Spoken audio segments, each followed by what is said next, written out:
તેમની સાથે જોડાયેલી છે એવું એક ધામ એટલે પાળિયાદ ધામ. ગોમા નદીના દક્ષિણ ભાગમાં અને પ્રકૃતિની ગોદમાં આવેલું છે આ ધામ. પૂજ્ય વિસામણ બાપુએ આ જગ્યાની સ્થાપના કરી હતી.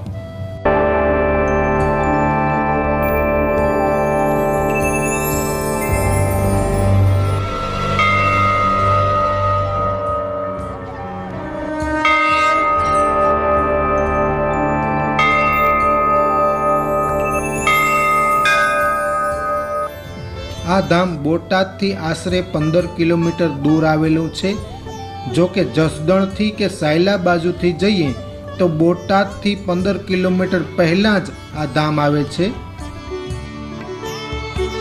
પૂજ્ય વિસામણ બાપુનો જન્મ સંવંત 1825ના મહાસુદ પાંચમ અને રવિવારના રોજ પાળિયાદમાં કાઠી